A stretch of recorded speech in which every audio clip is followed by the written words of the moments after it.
morning, everybody.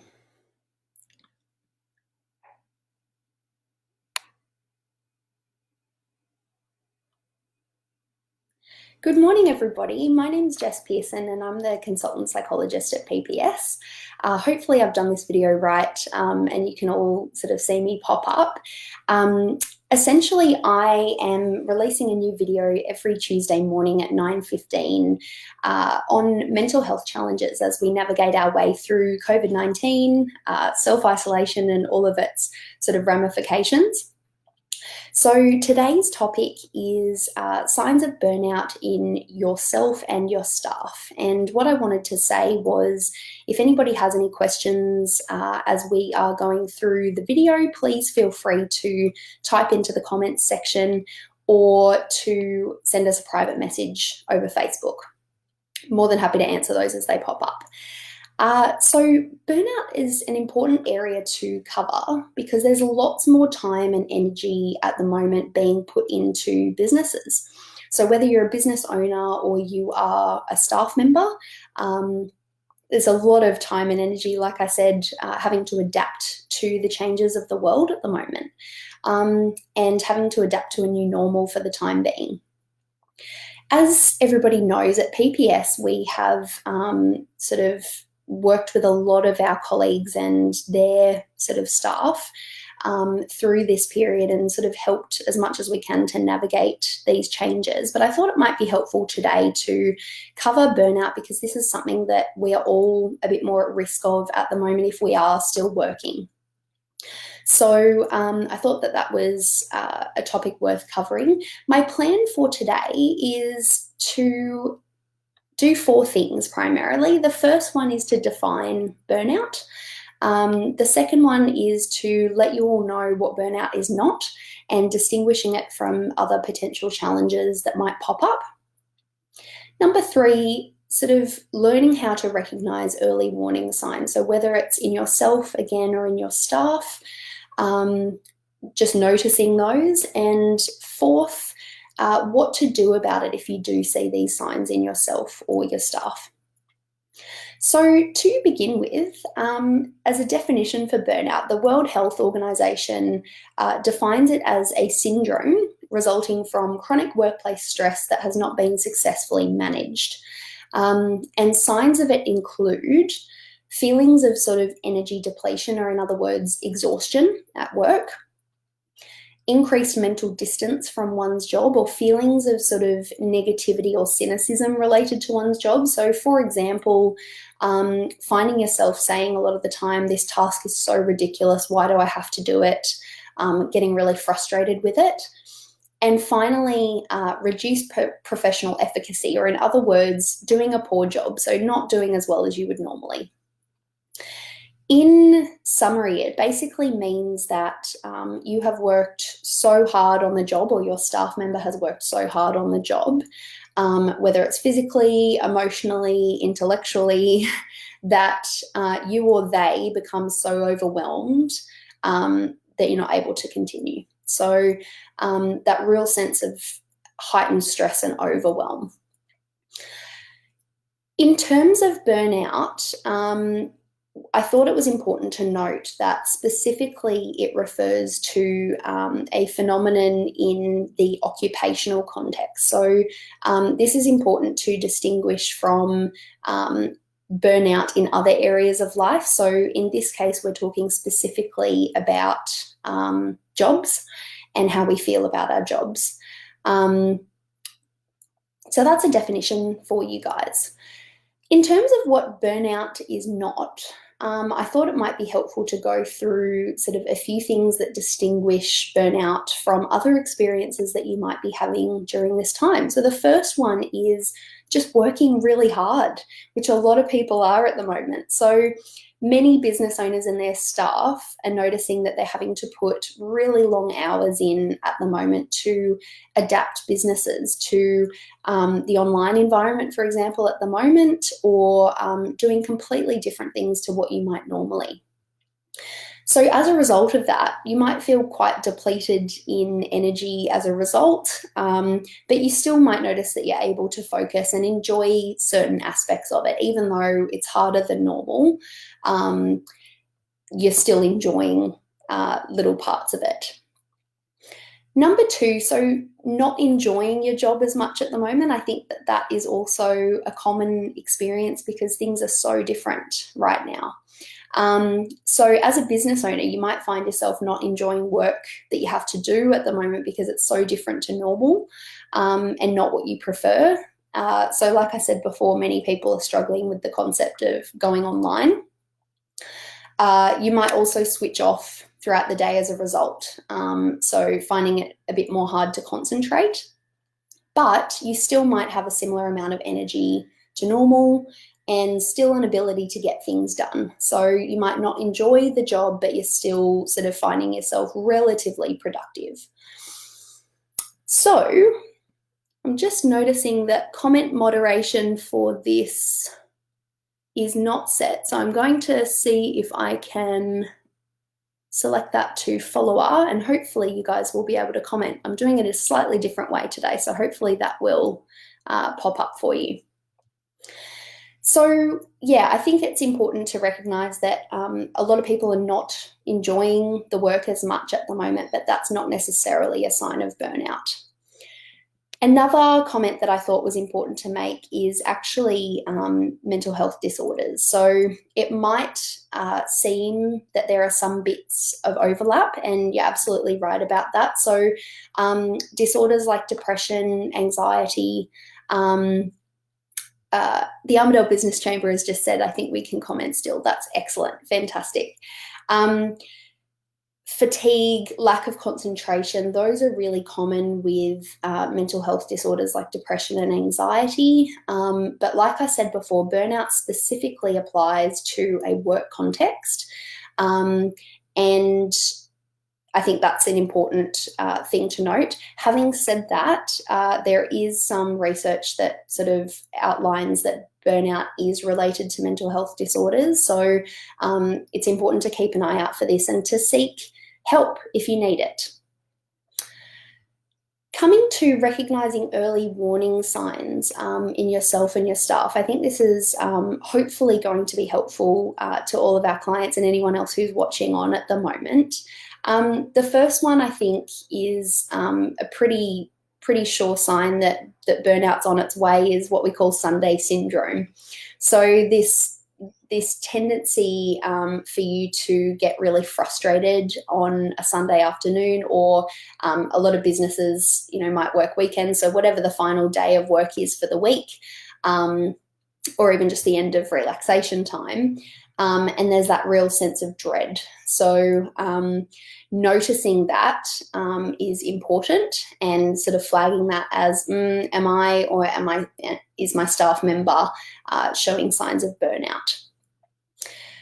A second point, feeling more agitated and feeling more teary than usual, possibly even having less patience than usual. So when we're feeling quite overwhelmed, we can start to become more emotional, more irritable than normal. So this is an important sign to look out for. Again, humans are absolutely meant to experience a wide range of emotions, and those are completely normal. But if you're noticing that it's becoming a bit more frequent, or the intensity is ramping up a bit more, that's something to look out for.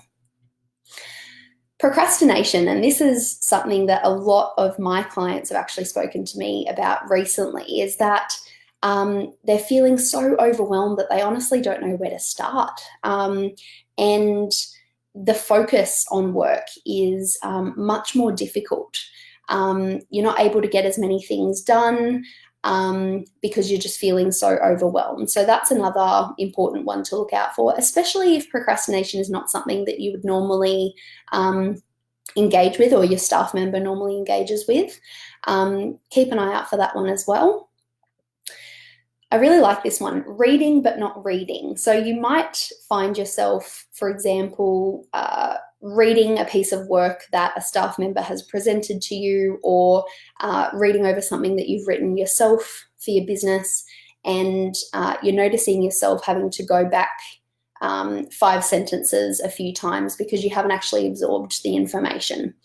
You might notice yourself sort of glazing over words and taking more time to absorb all of that. So that's another sign as well.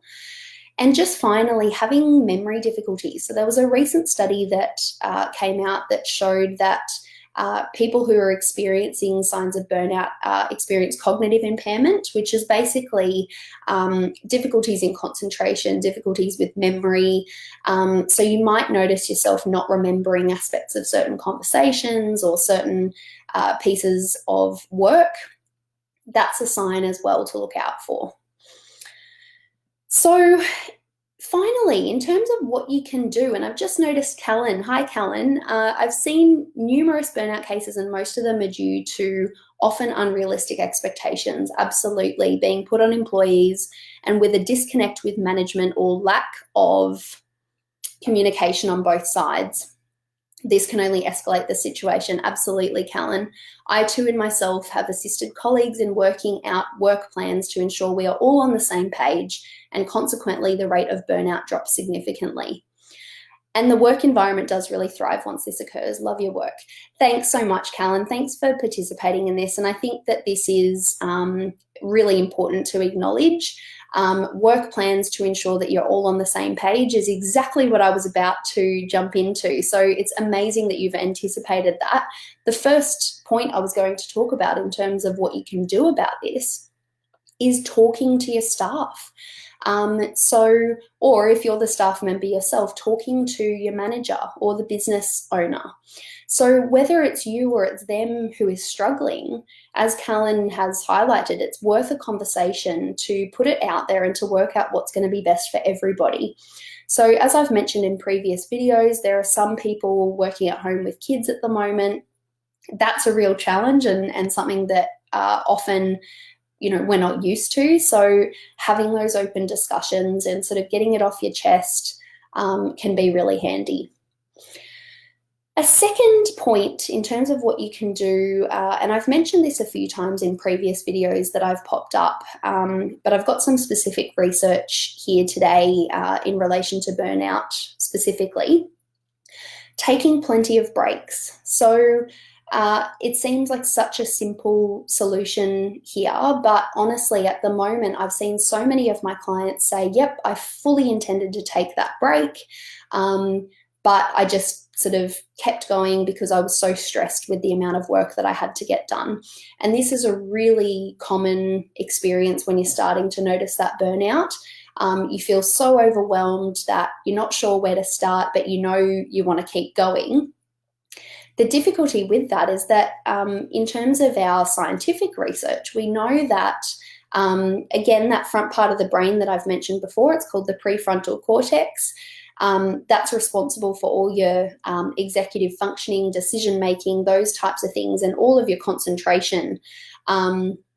So when that gets overwhelmed and has been going at it for an extended period of time, you're actually less likely to be productive than if you take a break. And there was a recent study in North America who looked at sort of employers and employees across various businesses. They found that 20% of staff thought that their bosses would judge them for taking a lunch break. And interestingly, on the other side of things, 22% of bosses actually did judge their staff for taking a lunch break. They thought that they were less dedicated to their work. And I think this is an important thing to highlight because it's something that I've heard a lot from my clients, this concern that they want to do a really good job in their work, whether it's as a business owner or as a staff member. And they're really sort of committed and they don't want to take those breaks because they're concerned about how it's going to be perceived in the workplace. So, like I said before, we actually know from the research that keeping on going once you've gotten past that point of productivity is not helpful, and you're going to be wasting time that would be better spent taking a break, focusing on something different for a while, and then returning to your work. So another statistic from this study is that 30% of employees also didn't feel encouraged to take a lunch break. So for any business owners who are watching this or who will watch it after it's been uploaded, just take note of that and think, what's the culture within my business at the moment? Am I sort of taking breaks myself? And if not, am I modeling that approach to my staff? Because they might be perceiving my sort of tendency to keep on going past the point of exhaustion as what they should also be doing. And then it's a really tricky situation because everyone involved is at risk of burnout and the business can really suffer. So taking breaks, the research suggests, incredibly important. Breaks that require movement as well are also really good. So in my past videos, I have talked about the positive effect of exercise on mental well-being. So if there's some way that you can even incorporate a bit of movement into your break, whether it's even just some stretching, some yoga, something like that, or just a walk around the block, those things can be helpful as well.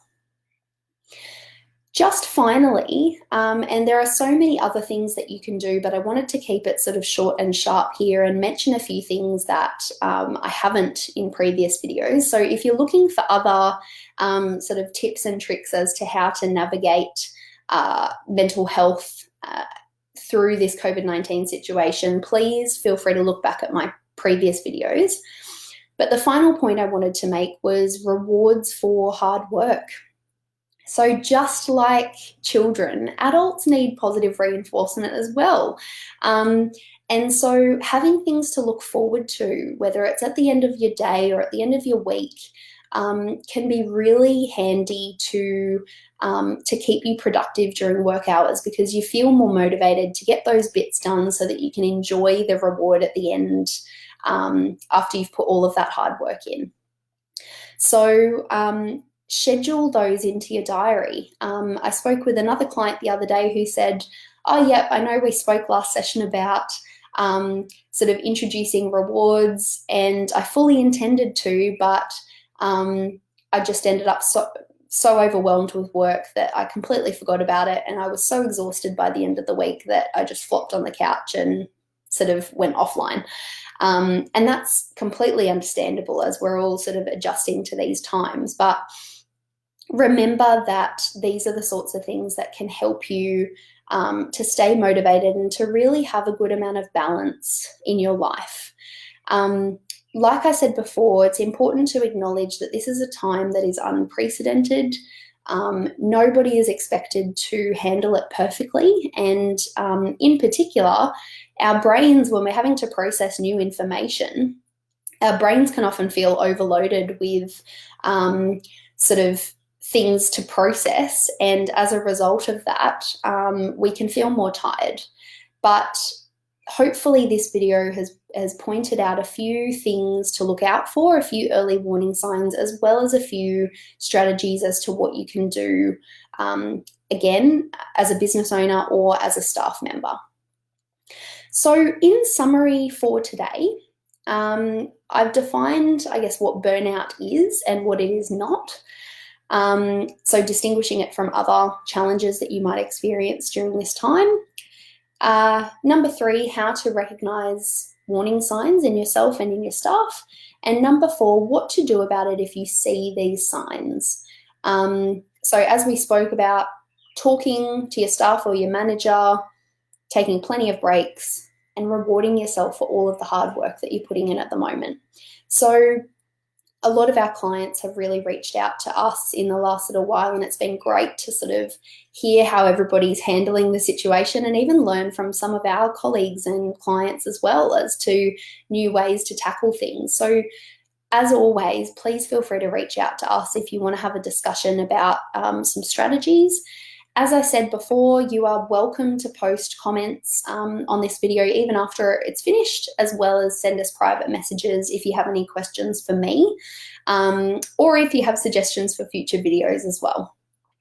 So that's me for today, everybody. I will sort of finish the video now, but like I said, thank you for everybody. Thank you to everybody who has engaged with these, and hopefully it's been helpful to you. Have a great rest of your Tuesday, and I will see you next week. Bye.